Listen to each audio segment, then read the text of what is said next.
Apparently, Washington is so politically correct these days that you can't even make fat stripper jokes in the House chamber anymore.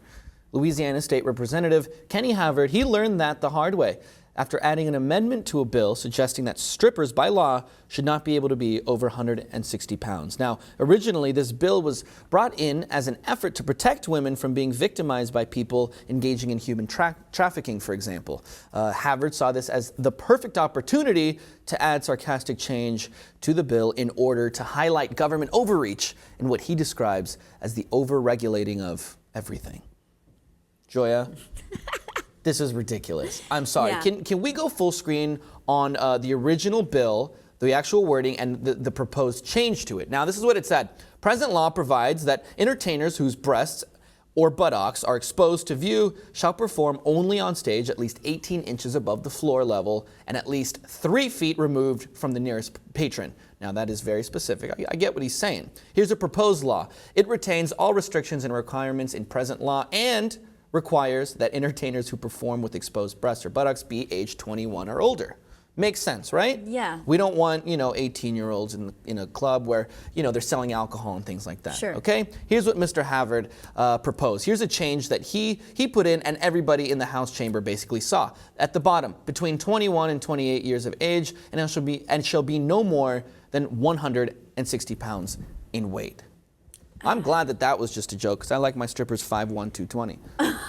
Oh my God.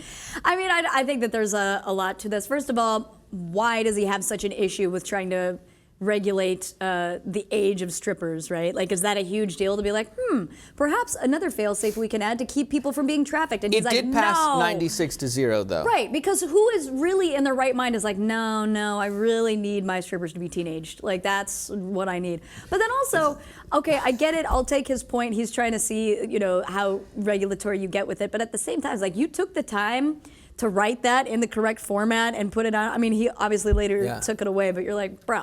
Not to mention, it's like, oh no, fat chicks, look at you, mister. Jeez Louise. I don't know. This kind of pissed me off. He immediately withdrew the amendment. There was some backlash in the House, especially from the women, as you can probably guess.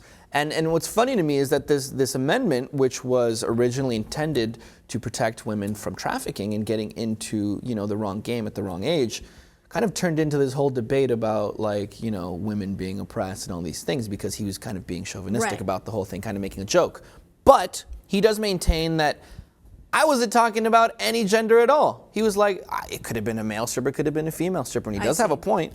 But at the same time, it's like, dude, if you have to be 21 to work at a bar or to be a bartender, why wouldn't that same thing make sense in a strip club, especially when you're talking about how many females are trafficked in this capacity? He did vote to pass that in the end. I mean, he wasn't saying, no, they must be 18. Right. He just saw that as a time to make a joke and be like, well, you guys are regulating everything now. You want to make them 21? Well, yeah, man. Why don't we tell them what to wear and do this and do that? Get out of our nose. On your own time is what I have to say. Yeah, right. Okay, I guess what we can infer from this is basically probably not the best taste from Mr. Havard here. Yeah, kind of going down a slippery slope there, making those kinds of jokes. I understand that he didn't say anything about women specifically, but come on, we know what he was thinking. Real funny, buddy. Not in the best of taste, but Mr. Havard obviously taking an opportunity to tell the government, get out of my strip clubs.